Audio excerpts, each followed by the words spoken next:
Hello, everyone. We'll go ahead and call this meeting to order at 6:06 p.m.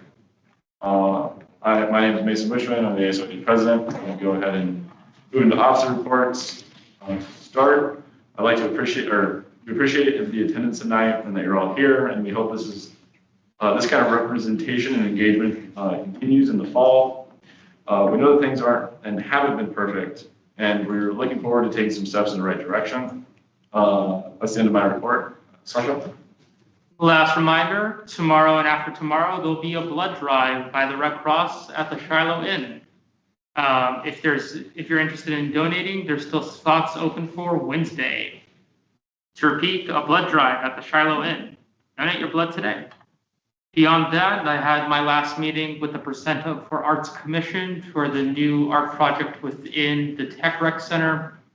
Should be completed over the summer, and I'm excited to see how that's going to turn out. Beyond that, it's also going to be in terms of the computers in Civ. Hoping to get those finally ordered this week to have them installed in the Civ office in next week. That's the end of my report. Josie? I'm the Administrative Affairs Officer, and I lately have been making some edits to the ASOIT website. And that is all I have for tonight.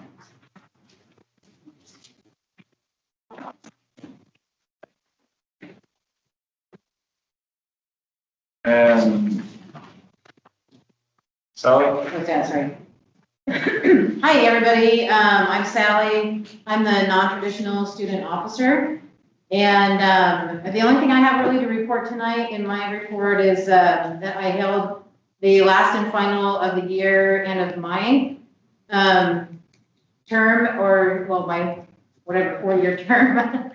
Had that last week, and great fun was had by all. We had a trivia night through the decades was the theme, and it was great. We had a great time, and gift cards for everybody who attended went out today.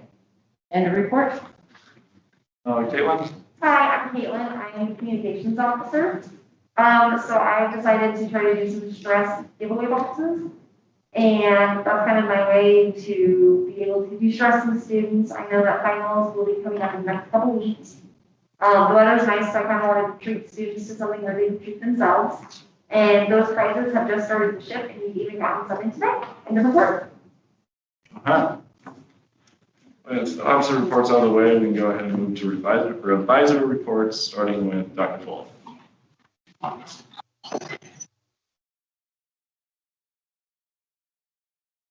Thank you, Mason.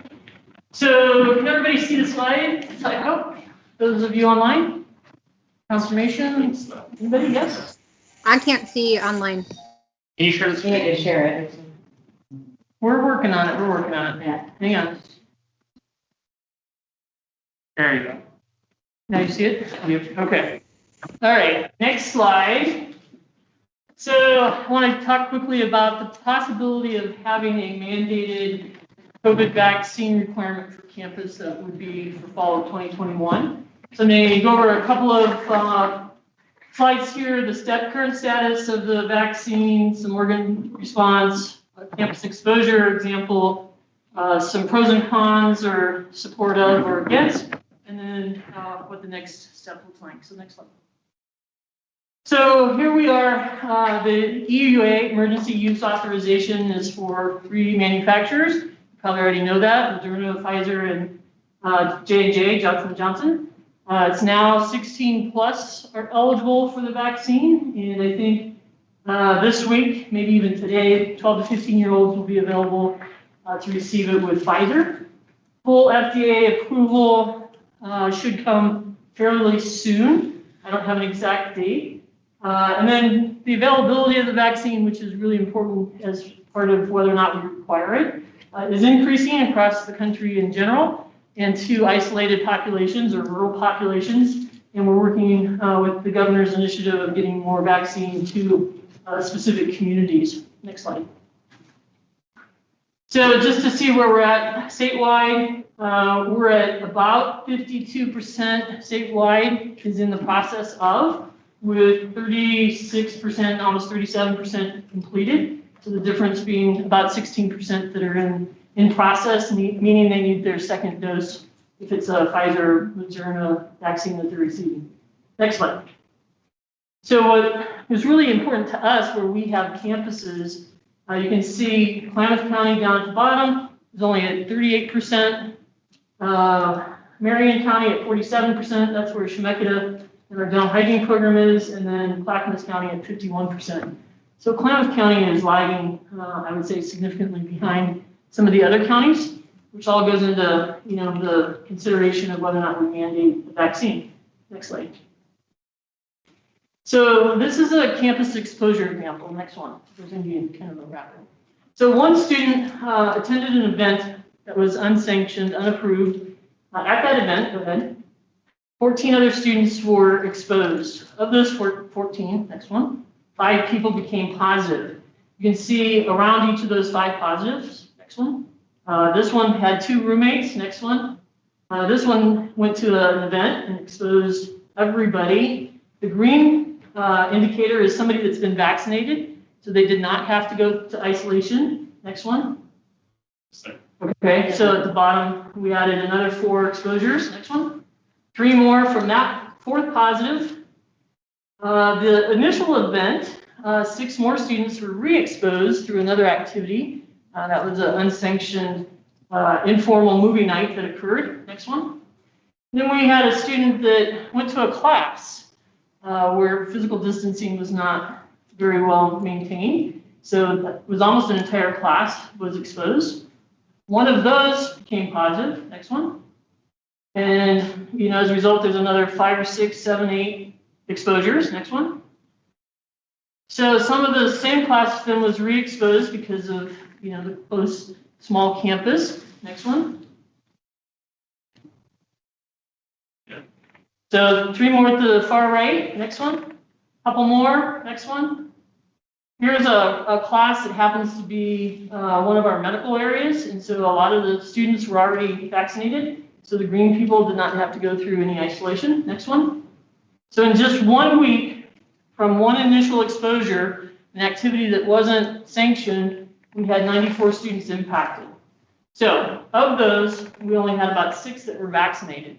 Now, if all the students had been vaccinated, we wouldn't have any impact, right? They wouldn't have missed classes, put in isolation, and whatnot. Next slide. All right, so here's a slide that on the left, some reasons why you might be supportive of the vaccine, and on the right side, why you might be opposed to it. So ultimately, getting the vaccine will protect yourself, right? It ultimately might protect others.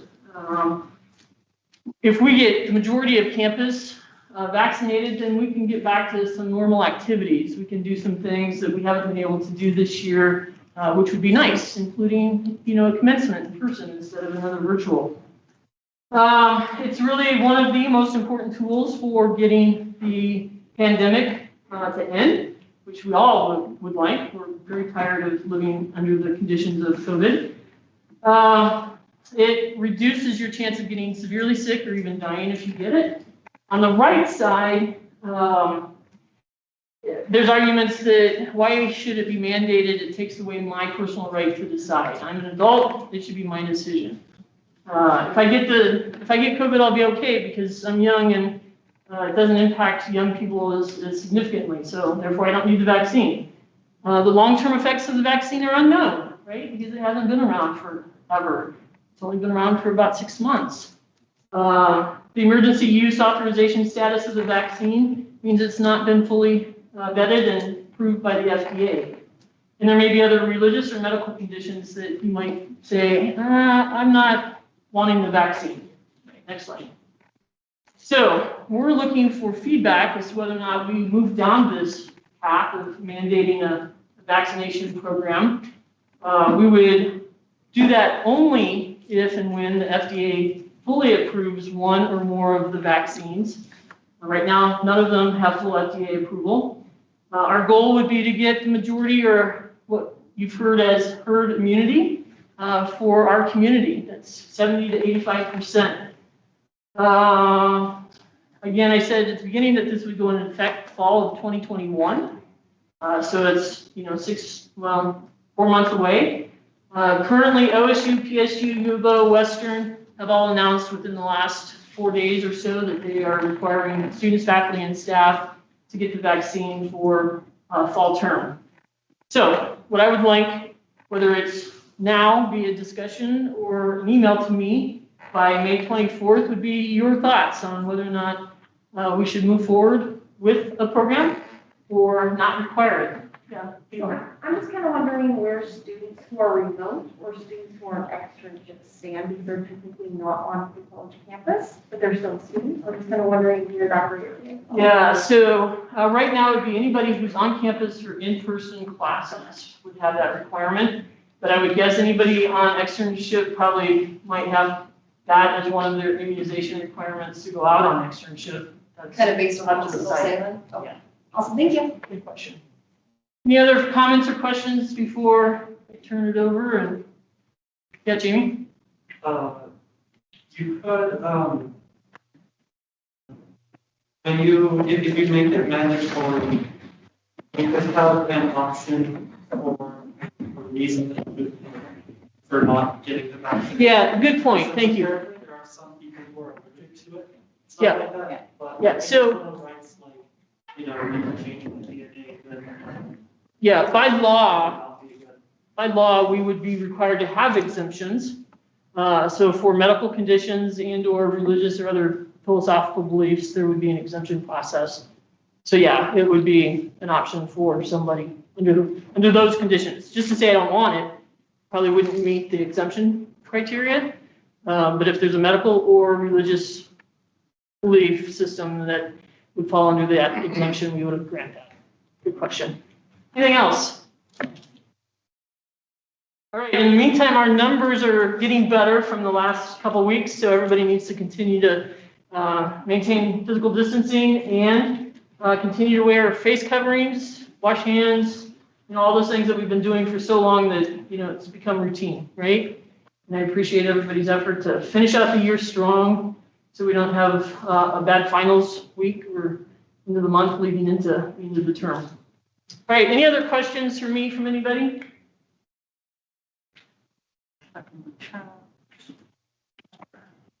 All right, thank you very much. Thank you. Thank you, Dr. Foley. Moving on, we have Holly Anderson. Holly, are you going to use your? No, I don't need the screen. I don't have any major announcements or updates tonight, but thank you.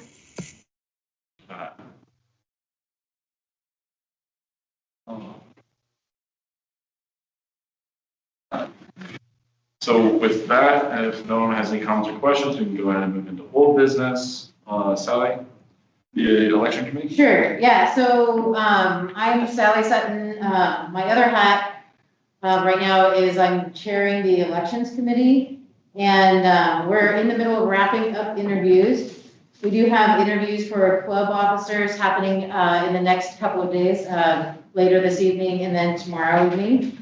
We are still looking for a finance officer. Ultimately, that will be our new president, Bree Landis's, she has that option to appoint, and then the new officers for next year then would, by majority, agree with or not for anybody she appoints. So we are still looking for that, and we're finishing that up. Thank you, Sally. Move into the next one. Yep. Okay, my other hat is I'm in charge of the club awards night, and that is Thursday, May 20th.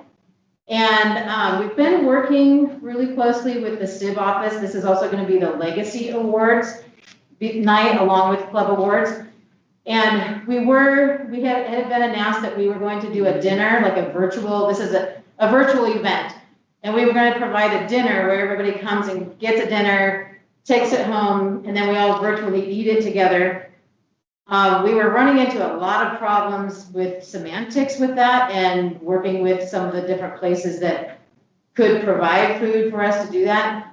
So, Josie Hudspeth informed me today that we're just not going to do that.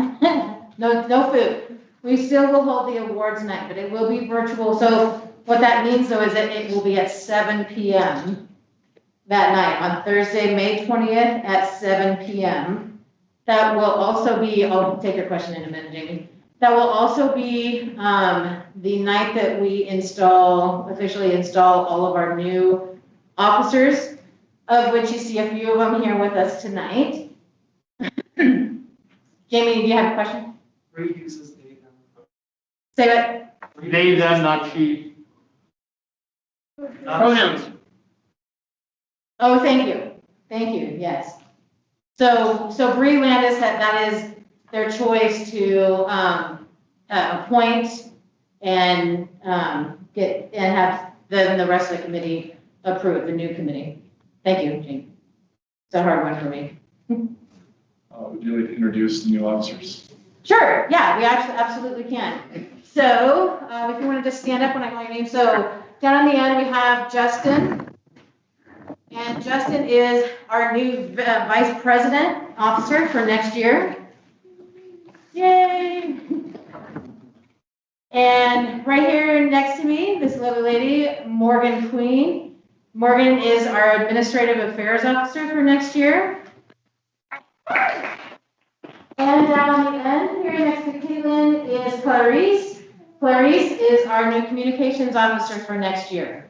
And then, of course, we mentioned that Bree Landis is our new ASOIT president for next year. And stay tuned for clubs officer and hopefully finance officer. Oh, sorry, Sasha. Sorry, Sasha. Sasha Ravitch is going to be our new non-traditional student officer. Yay! All right. Thank you, Sally. Uh-huh. Continuing on with old business, we have some long-awaited constitution edits. So I'm going to turn over the floor to Sasha. Talk it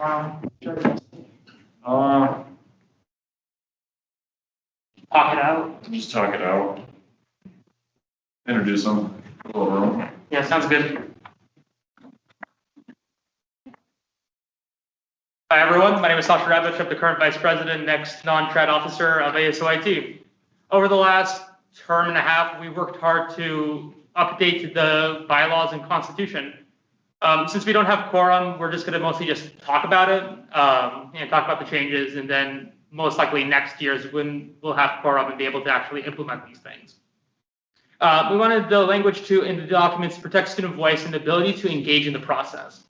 Our effort in moving the designated sections to the bylaws for each respective campus then gives us the opportunity to create wording to protect the right and vote in the long-term process as well. As it currently stands, we didn't feel that as in the status quo, it was clear, and if someone chose to interpret it accordingly, writing campaigns could be deemed inappropriate, which we wanted to make sure in the future wouldn't be able to happen. As it stands, we're still updating a few of the bylaws, especially the election bylaws, to make sure that they're going to be done. But it's an ever-evolving process. So first and foremost, let's talk about the new constitution. As it stands, the old ASOIT constitution was last updated in 2013, which is almost nearly a decade ago. So first and foremost, the preamble. We, the students of Oregon Institute of Technology, or Oregon Tech, acting by and through the authority delegated by the Board of Trustees of Oregon Tech, established this constitution to protect and advance the collective interest of the students of this university. We authorize association herein as the recognized agent of all matters pertaining to the collective students of Oregon Tech. First and foremost, we have Article 1, the purpose of membership.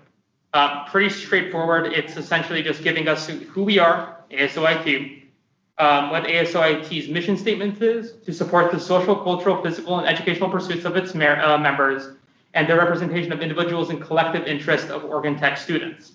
And that Oregon Tech's membership is every student on campus. It was a quick formatting change, changed it from a section to an article to make it look nice. From there, we have the organization. Since the two major ASOITs are within Klamath Falls and Portland Metro, and since each one technically has the same one, we wanted to make sure that they were able to fit together. So that's pretty much what Article 2, Section 1 does. Lays that out, talks about how the Parliament of Owls, which is what ASOIT officers and representatives of the clubs do. Policies will be enabled, amended, and disabled for each campus majority through the executive board of that campus. Guidelines are endorsed and non-binding contracts within that. From there, we talk about the ASOIT Council in section 2, which is the presidents and vice presidents of both campuses and the advisors. Gives language about that, gives the goals, and lays out that there should be at least 2 meetings per year. Anything that I'm skimming over that should put more attention to, Mason? Not for ASOIT Council. Beautiful. Next up, we have officers. Discusses how ASOIT, how students shouldn't hold more than 1 position at a time. And if an ASOIT officer cannot vote in an election, if ASOIT officer cannot vote if they cannot vote in an election, they cannot assign their vote to another person. essentially you got to be there to use it. No proxies. No proxies. Article 3 gives terms in terms of the officers themselves. Each campus has its own varying needs, so it's very broad, but it's meant to be able to give the bylaws more like biting power and personalization campus to campus. It talks about the terms of office in section 1, talks about what happens in terms of a vacancy, if a position can't be filled or if a position becomes empty throughout a term. Section 3 is termination. What happens if an ASOIT officer isn't doing good? They get fired, or they're able to be fired. Section 4 is penalties. If they're doing things that they shouldn't be doing, they get a penalty. Absences, they need to be able to show up to the meetings that they have been elected and hired to be showing up to. Article 4, meetings. Gives the rules of meetings. The president or an ASOIT officer designated by the president will chair it, rather stock jazz. ASOIT officers are required to attend all general meetings / Parliament of Owls, as Portland Metro likes to call it, and executive meetings, unless said so in advance. Talks about general meetings, executive meetings, the like. Article 6, advisors. Talks about who's the advisor of ASOIT on each campus. Talks about Article 7, amendments. How do we create amendments within this system moving forward, hopefully? The big ones here, that proposed amendments to the Constitution must be submitted to the ASOIT Council. This is due to the fact that Klamath Falls and Portland Metro have to together decide that, as we are a joint ASOIT at the end of the day. Public hearings like these ones to discuss the late major amendments after that, and that it has to be by 2/3 majority of attending RSO representatives and ASOIT officers. Committees, Article 8 talks about what committees are established. And finally, the enabling clause, what makes it able to be justified. And ultimately, this, when approved, will come into effect June 1st, 2021, if that becomes effective.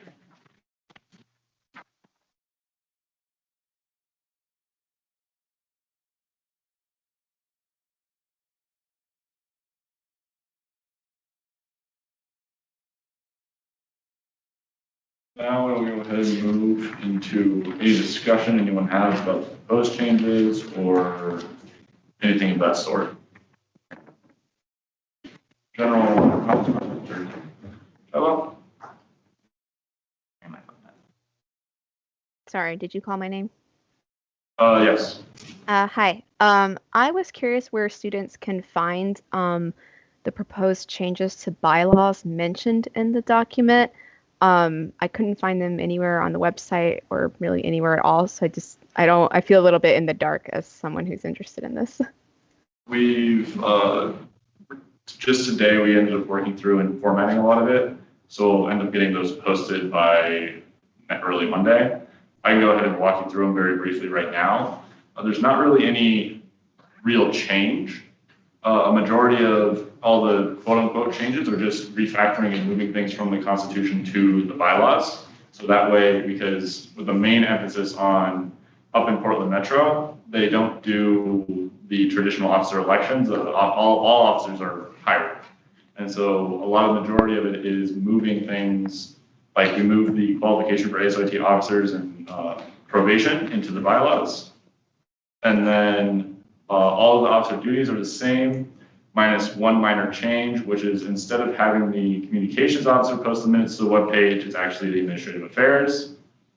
And then we move the officer elections into the bylaws instead of having it in the Constitution. So that way it can be changed by this prospective campus without having to, does that help?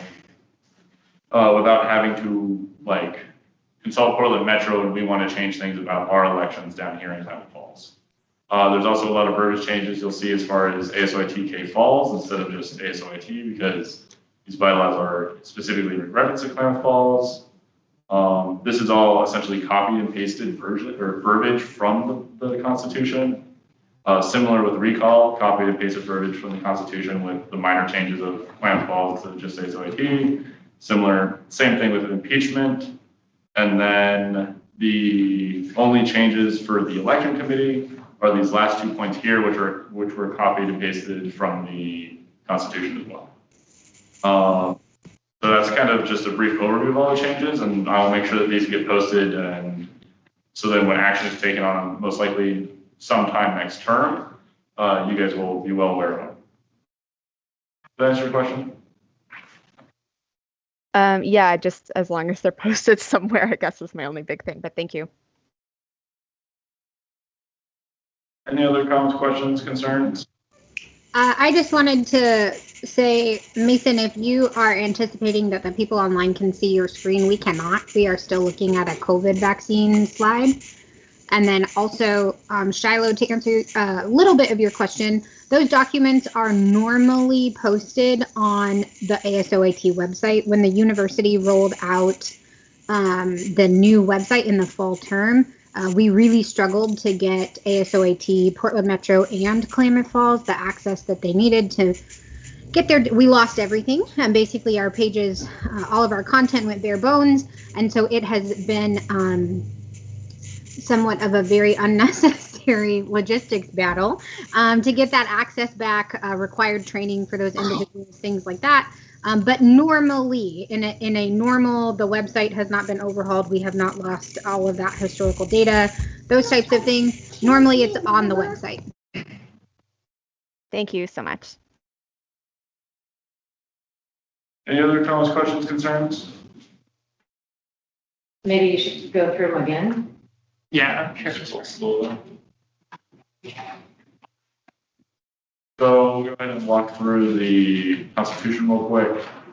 This was the same Constitution that was sent out in Aaron Foley's email talking about this meeting.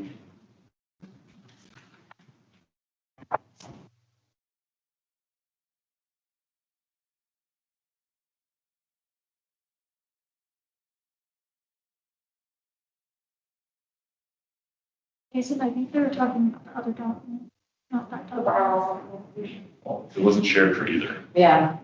But like at least share with them. I'm sharing both. So you can't do a vote because why? So you don't have a quorum. It requires 2/3 of ASOIT officers and RSO representatives. Well, the way I read it, it's by the majority vote, the If you go to 2/3 of meetings. those in attendance. It doesn't say 2/3 of the, A quorum. To be fair, Aaron is correct. Talking about the bylaws, here are the proposed bylaw changes. Kind of, this is copied and pasted from the Constitution. All of this is the same, minus the fact that the posting of the minutes to the ASOIT webpage would be a duty of the administrative officer instead of the communications officer. And then the officer elections is also copied and pasted from the Constitution. Recall is copied and pasted from the Constitution and moved to here. Impeachment is copied and pasted. And special committees is the same, minus these last two lines, which are copied and pasted from the Constitution. And then everything else, except for the enabling date, would be the same. But yeah, according to the 2013 Constitution, Article 5, Section 1, subsection E, quorum shall consist of at least half of the ASIT officers and at least half of all organized club representatives. So theoretically, for us to motion to do anything, we need both. So what's your magic number? Do you even know? It's approximately 27, And and that's assuming they're all ASIT club representatives. which in current attendance, we have If we don't even have with Josie and 24. Yeah. So, that being the case, it's something you'll most likely see next term. Are there any other comments, questions, or concerns? Marion?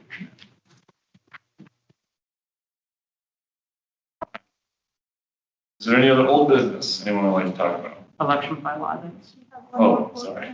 Sally, would you like to talk about that as well? Oh, yeah, so just at last week's ASYT executive meeting, it was brought up and we decided as a executive council that we definitely do need to have a write-in verbiage in. Historically, we've always had, well, for a long time, I won't say always, but for a very long time, historically, we've had write-in capabilities for candidates on the voting ballots.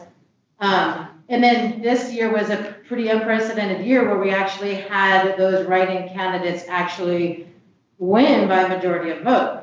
So it left the election committee in kind of a conundrum of there's not actual verbiage of what to do with a write-in candidate. There's not, any spelling out. So we, as an election committee, decided to obviously honor that write-in candidate's availability that was on the ballot.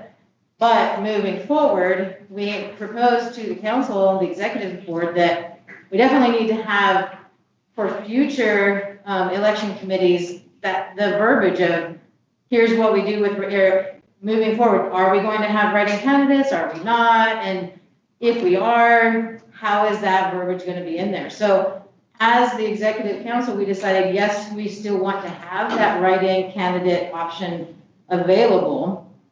What we are doing moving forward, so the document is a 2015 document, our election bylaws.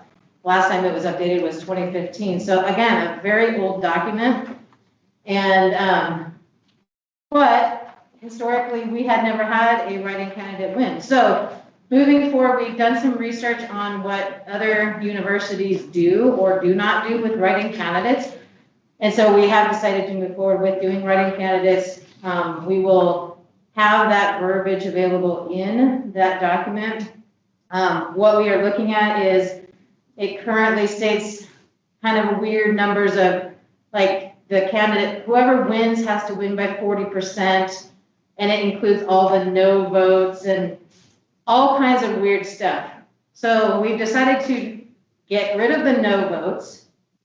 We just are going to have the candidates that have applied for the position and then write-in candidate, just like if you were to vote in a normal county, state, national election, you've got just the candidates that have applied and then write-in options. There's no vote option. If you don't like any of them, can't think of anybody to write in, you just don't vote for that particular office. And then the other thing that we are doing is getting rid of that 40% thing, and we're just going to say the majority wins. So whoever wins that majority is going to win that position of all the votes that were submitted for that particular office. As it actually reads in that current document, the edits to that, because the election committee is a standing committee of the ASOIT officer, or just ASOIT, it's a standing committee of ASOIT. Its bylaws, the election bylaws, can actually be voted on by majority of the ASOIT executive board. Whether or not that stays in effect will be something that we talk about too. But that, as it stands right now, that we can make those edits and then vote on them as an executive board. So hopefully that kind of answers some questions as far as how we kind of managed through all of this and then decided as a collective group moving forward where we're headed with it. But it's still in the very like beginning stages. Last week, we just kind of started talking about it, and then we're hoping to get this all approved and done by the end of this term so that next year's executive board will have a better foot to stand on and have some good verbiage in their documents. Anybody have any questions? Go ahead, Jenny. I have a question about the 40% to now 50% thing. So, so that means if it's split between more than 2 candidates, and the write-in candidate doesn't win over 50%, then would it go to the one that's on the ballot instead, or would you have to? Whoever gets the majority of votes, I'm not sure where you're getting that 50%. The most votes. Yeah, whoever gets the most votes, whether that's a write-in candidate or it's somebody who applied and is on the ballot, their name was on the ballot, they win. Yeah, so currently right now it's stage 40%, which means that 3 people ran and 1 person got 31, 1 person got 30, 1 person got 39, equaling 100. Nobody would win because nobody has 40%. So we're trying to get rid of that, so like the 39% would still win because they got majority, even if they didn't reach the 40. I can read. We're trying to rephrase it. To make Yeah, it's just, I can read to you what it says, but we're just trying to clean it up. No, I think that makes sense. Yeah, we're just getting rid of any percentages on that and just whoever has the majority of votes then will win, whether it be a write-in candidate or somebody who applied. Okay. Yeah. Sarah, you have your hand up?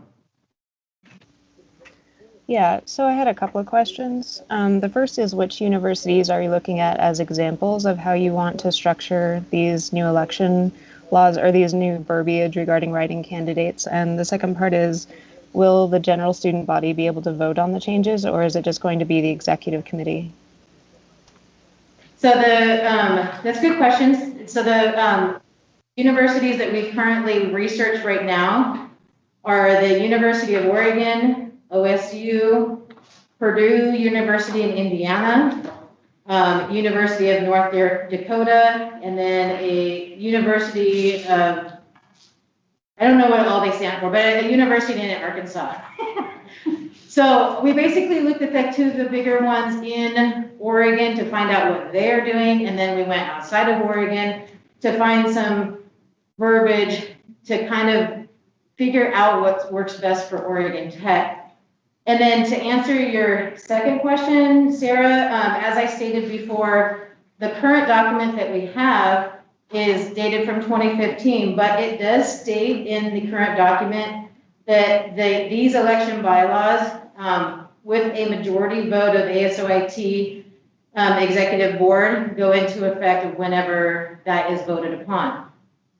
So currently, that's the way it has been ran for these election bylaws. But the last time it was ever changed was 2015.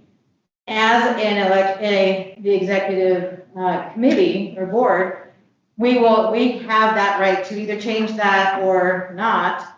And so it may come back to the student body and it may not. Kind of answer that. As the way it's written right now, no. We would have the power to. Amy? Okay. So just, Sorry. Sorry. Go ahead, sir. oh, I just wanted to clarify. So the answer then is that you can allow a student body to vote, but you haven't decided whether to allow that or not. At this point in time, no, students do not have that right to vote the way it's written in 2015. But we haven't decided, that was just something I actually read today. So, Sarah, first of 6, this being the last general meeting term, and today we don't even have quorum to change the bylaws or constitution within the general meeting. One of those things, the next group, we haven't quite had the conversation about whether or not we want to tie the election bylaws to the other bylaws, require their changes to be made the same way we changed the bylaws. And that's a conversation we're having at the next meeting. We also realistically have a draft to present at this meeting.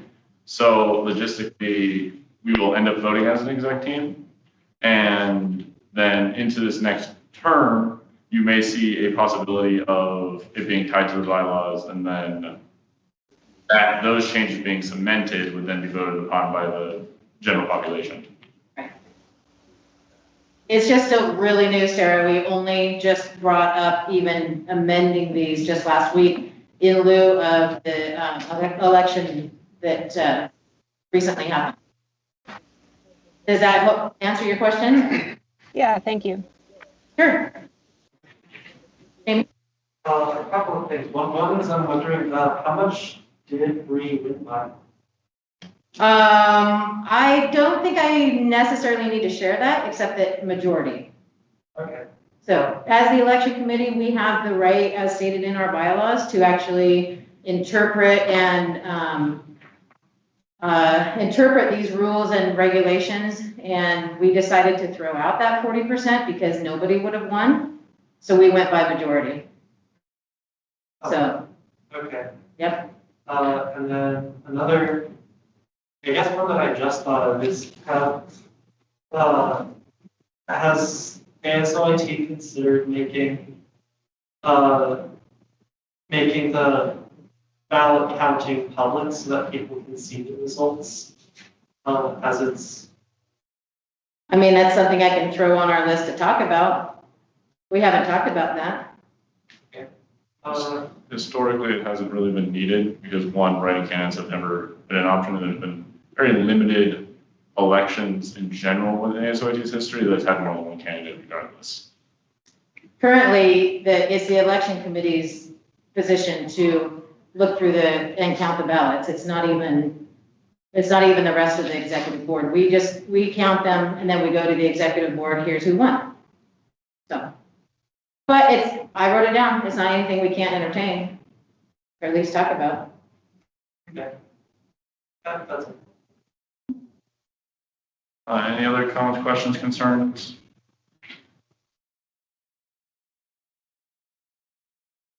I'm assuming, Sarah, you just left your hand up. You don't have enough. Oh, yeah, sorry. I don't know how to take that off. I just noticed it was still there. I struggle with it too, Sarah. You just click it again. I learned the hard way. I got it. Thank you. So with that, is there any old business that anyone would like to bring up? All right. With that, we move on to new business. We have the 2021 to 2022 academic year registered student organization and student-led program annual registration. We have the link posted in our agenda, which we posted to the minutes. And I have and it's also attached to Aaron's email. Make sure you guys get your RSOs registered with the current officers. Josie, Holly, do you have anything to add to that? Hi, yes, this is Josie. Just wanted to make sure everybody sees the note that we're going to be launching a new club management software this summer. So all of you might be seeing new ways to do the same things. So that includes the event approval forms, that includes tracking your members, that includes inviting people to join your organizations, and the whole registration process is the jump start to that. So please make sure, if you're an outgoing officer especially, please have your new officer class fill out those forms. If we don't have your contact information, we won't be able to put your club into the new system, and it could be several weeks. You know how tech works sometimes with providing access. It's just really hard. So we're trying to get it all done over the summer. So if you want your club to be able to jump right in to activities and recruitment in the fall, please get that form done before you leave for summer. It will be live all summer long, but don't wait, because that's usually what happens when you get lost in the system. So do the form in advance, and then you'll be seeing an invitation for all of those folks close to the beginning of fall term, so that you can get into the new system, kind of learn the pieces. We'll be updating the RSO Canvas class as well with that information. So You'll be able to see a few different tutorials on a few different platforms. So turn in the form as quick as you can.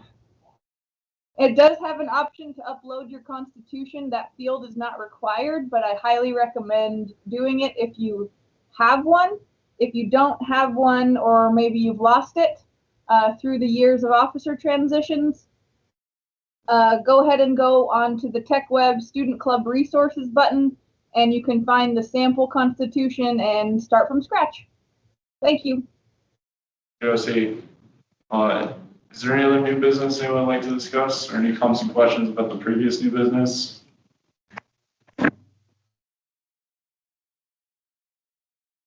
With that, let's go ahead and open the floor to any comments, questions, or concerns, or anything you'd just like to announce. Hey, Mason, can I announce something? It's Jennifer Bavarskis. Feel free. Okay, so just let me show you something real quick. Hope it comes up. Here, there it is.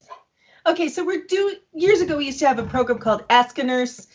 We're gonna bring it back. So our nurses are going to present on 2 days this coming week.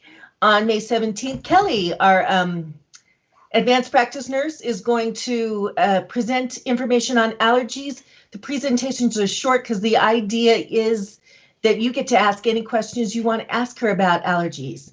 And I don't have a picture of her, but our our registered nurse, Trina Perez, is going to give a very brief talk on integrated student health services, particularly those involved in contraception. And that's on May 18th at 3 p.m. So the allergy one is on May 17th at 3 p.m. And the one on Integrated Student Health Center Services and Contraception is on May 18th at 3 p.m. in Teams. Thank you. Thank you, Jennifer. Is there anything else anyone would like to bring up for open floor?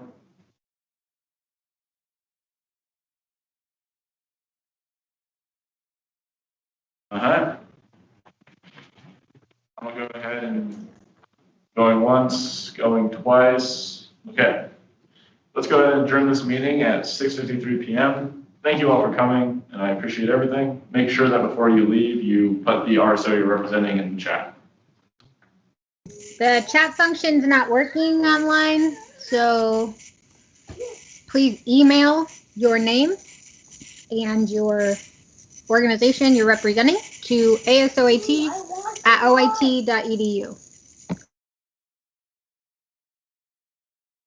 Once again, just thank you all for being here tonight. It's weird, the chat's not.